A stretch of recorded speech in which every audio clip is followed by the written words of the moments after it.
السلام علیکم ورحمۃ اللہ وبرکاتہ۔ امید ہے کہ آپ تمام احباب خیر و عافیت سے ہوں گے۔ اللہ تعالی ہم سب کو اپنے حفظ و امان میں رکھے، سب کہہ دو آمین۔ آج ہم مولانا صاحب سے جانیں گے آپ صلی اللہ علیہ وسلم کے معجزات کے بارے میں۔ میں مولانا صاحب سے درخواست کروں گا کہ ہمیں آپ صلی اللہ علیہ وسلم کے معجزات میں سے کچھ معجزات ہمیں بتائیں۔ نحمده ونصلي على رسوله الكريم أما بعد فأعوذ بالله من الشيطان الرجيم بسم الله الرحمن الرحيم وما أرسلناك إلا رحمة للعالمين صدق الله العظيم۔ آپ صلی اللہ علیہ وسلم کے معجزات بہت سارے ہیں، ان میں سے آج ہم چند معجزات کا ذکر کرتے ہیں۔ حضور اکرم صلی اللہ علیہ وسلم کا سب سے بڑا معجزہ قرآن کریم ہے۔ قرآن کریم میں اللہ تعالی نے یہ فرمایا کہ الف لام میم ذالک الکتاب لا ریب فیہ ھدی للمتقین، کہ یہ قرآن کریم ایسا کلام ہے، ایسی کتاب ہے کہ جس میں کسی قسم کا کوئی بھی شک و شبہ اس میں نہیں ہے۔ ھدی للمتقین، اور یہ قرآن متقین کے لیے ہدایت ہے۔ کہیں اللہ تعالیٰ نے فرمایا کہ ھدی للناس، یہ لوگوں کے لیے ہدایت ہے۔ کہیں اللہ تعالیٰ نے فرمایا کہ ھدی للعالمین، یہ تمام جہانوں کے لیے ہدایت ہے۔ یہ قرآن کریم حضور اکرم صلی اللہ علیہ وسلم کا ایسا معجزہ ہے کہ تا قیامت اس قرآن کریم کی فصاحت و بلاغت کا کوئی بھی مقابلہ نہیں کر سکتا۔ حضور اکرم صلی اللہ علیہ وسلم کے زمانہ مبارک میں مشرکین ایسے فصیح اور بلیغ تھے، زبان دان تھے، اور ایسے ذہین اور سمجھدار لوگ تھے، وہ ایک ہی مجلس میں 100 اشعار کا ایک قصیدہ بنا کر پڑھ لیتے تھے۔ جب انہوں نے قرآن کریم کے متعلق یہ اعتراض کیا کہ یہ تو آپ نے اپنی طرف سے گھڑ لیا ہے، یا نعوذ باللہ من ذالک، کوئی شیطان ہے جو آپ کو آ کر سکھلا دیتا ہے، تو اللہ تعالیٰ نے پھر قرآن کریم میں 3 مقامات پر ان کو یہ چیلنج کیا کہ اگر یہ تم یہ کہتے ہو کہ یہ قرآن حضور اکرم صلی اللہ علیہ وسلم نے خود بنا لیا ہے، تو تمہاری زبان بھی وہی ہے، تم بھی اس جیسی کوئی ایک صورت لے آؤ، فَأْتُوا بِسُورَةٍ مِّن مِّثْلِهِ، کوئی ایک صورت لے آؤ۔ اور پھر اللہ تعالیٰ نے دوسری جگہ پہ فرمایا کہ فَأْتُوا بِعَشْرِ سُوَرٍ مُّثْلِهِ، تم 10 صورتیں لے آؤ۔ لیکن اللہ تعالیٰ نے یہی فرمایا کہ بھائی فَإِن لَّمْ تَفْعَلُوا وَلَن تَفْعَلُوا، تم نہ ایسا کر سکے ہو نہ کر سکو گے۔ یہ حضور اکرم صلی اللہ علیہ وسلم کا ایک معجزہ ہے، ایک تا قیامت کھلا چیلنج ہے۔ آج تک 14 صدیاں گزرنے کے بعد کوئی بھی آدمی قرآن کریم کا مقابلہ نہیں کر سکتا، اس جیسا کوئی کلام نہیں لا سکتا، جتنے بڑے سے بڑا فصیح اور بلیغ آیا ہے۔ اور حضور اکرم صلی اللہ علیہ وسلم کا ایک معجزہ ہے چاند کے 2 ٹکڑے ہو جان۔ ایک مرتبہ رات کے وقت مشرکین مکہ نے حضور اکرم صلی اللہ علیہ وسلم کو یہ فرمایا کہ اگر آپ اللہ کے سچے نبی ہیں تو پھر آپ چاند کو 2 ٹکڑے کر دیں۔ حضور اکرم صلی اللہ علیہ وسلم نے ایسے انگلی کا اشارہ کیا، چاند 2 ٹکڑے ہو گیا، اور ایک ٹکڑا پہاڑ کے ایک طرف اور دوسرا ٹکڑا پہاڑ کے دوسری طرف۔ اور جو لوگ پہاڑ کے اس دوسری طرف رہتے تھے انہوں نے اپنی آنکھوں سے دیکھا کہ چاند 2 ٹکڑے ہوا ہے۔ مشرکین مکہ نے دیکھا کہ چاند کا ایک ٹکڑا ادھر ایک ٹکڑا ادھر۔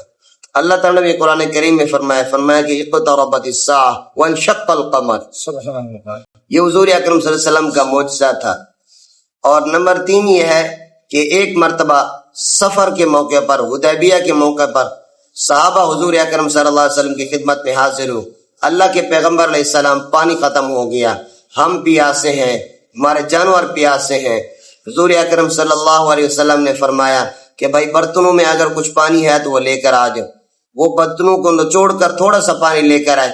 اللہ کے پیغمبر علیہ السلام نے اپنے دست مبارک اثر حضور اکرم صلی اللہ علیہ وسلم کی انگلیوں سے، 5 کی 5 انگلیوں سے 5 چشمے جاری ہوئے، اور اتنا پانی آیا کہ جانوروں نے خوب پیا، انسانوں نے پیا، وضو کیا۔ تو یہ پانی، علماء نے ایک لکھا ہے کہ دنیا میں سب سے اعلیٰ اور اشرف پانی کون سا ہے، تو مختلف آراء علماء نے یہ فیصلہ کیا ہے کہ دیکھیں ایک ہے حوض کوثر کا پانی، فرمایا کہ دنیا میں سب سے اعلیٰ پانی حوض کوثر ہے، یہ دنیا میں نہیں اللہ جنت میں دیں گے، لیکن فرمایا کہ حوض کوثر سے بھی کوئی اعلیٰ پانی ہے؟ تو جواب یہ آیا کہ ہاں، حوض کوثر سے اعلیٰ پانی وہ آب زمزم ہے۔ پھر اگلا سوال یہ ہوا کہ آب زمزم سے بھی کوئی اعلیٰ پانی ہے؟ تو جواب آیا کہ ہاں، آب زمزم سے اعلیٰ پانی وہ ہے جو حضور اکرم صلی اللہ علیہ وسلم کی انگلیوں مبارک سے جاری ہوا۔ سبحان اللہ۔ تو یہ حضور اکرم صلی اللہ علیہ وسلم کا ایک معجزہ ہے۔ اسی طرح ایک معجزہ حضور اکرم صلی اللہ علیہ وسلم کا یہ ہے کہ کھانے میں برکت ہو گئے۔ غزوہ خندق کے موقع کے اوپر صحابہ حضور اکرم صلی اللہ علیہ وسلم کے پاس ہے، اللہ کے پیغمبر علیہ السلام، بھوک کا عالم یہ ہے کہ ہم نے پیٹوں کے اوپر پتھر باندھے ہوئے، حضور اکرم صلی اللہ علیہ وسلم نے اپنے پیٹ مبارک سے کپڑا ہٹایا اور فرمایا کہ دیکھو میں نے 2 پتھر باندھے ہوئے۔ یہ واقعہ، یہ خبر جب ہر ایک صحابی حضرت جابر رضی اللہ عنہ کو پہنچی تو حضرت جابر رضی اللہ عنہ گھر میں گئے اور اپنے گھر والی کو جا کر کہا کہ اس وقت صحابہ اور حضور اکرم صلی اللہ علیہ وسلم بھوک کی حالت میں، ہم ان کی کوئی دعوت کر لیں؟ تو گھر والے نے جواب دیا کہ اتنا کھانا ہے کہ حضور اکرم صلی اللہ علیہ وسلم خود کھا سکتے ہیں اور 1-2 صحابی کھا سکتے ہیں، بس اس سے زیادہ نہیں ہے۔ وہ حضرت جابر رضی اللہ عنہ نے فرمایا کہ ٹھیک ہے آپ کھانا بنائیں۔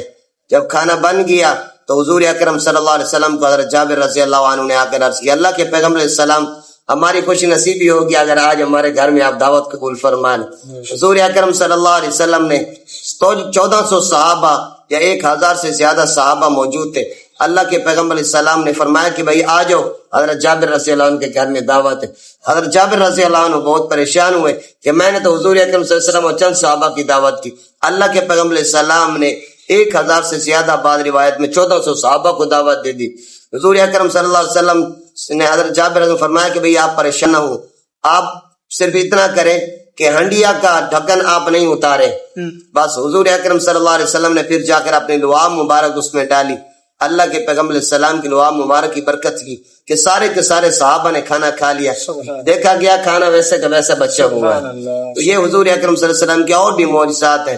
علماء نے فرمایا کہ اللہ کے پیغمبر علیہ السلام کے 1000 سے بھی زیادہ معجزات ہیں۔ اللہ تعالیٰ ہمیں حضور اکرم صلی اللہ علیہ وسلم سے کامل محبت اور آپ صلی اللہ علیہ وسلم کی کامل اتباع نصیب فرما دے۔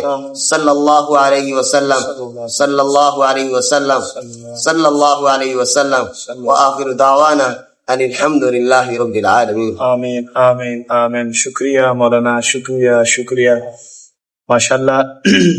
مولانا صاحب ہمیں آپ صلی اللہ علیہ وسلم کے معجزات بتا رہے تھے، ہم ان کے لیے دعا بھی کیا کریں اور اللہ تعالیٰ ان کو سکھی صحت دے، صحت والی لمبی زندگی دے۔ ماشاءاللہ ٹائم نکالتے ہیں، یہاں تشریف لاتے ہیں تاکہ ہمارے دوست سننے والے سنیں اور اس سے اپنے روح کو ٹھنڈا کریں۔ اللہ تعالیٰ ہمیں صحیح سمجھانے کی توفیق عطا فرمائے اور آپ کو صحیح سننے کی توفیق عطا فرمائے۔ جزاکم اللہ خیرا کثیرا۔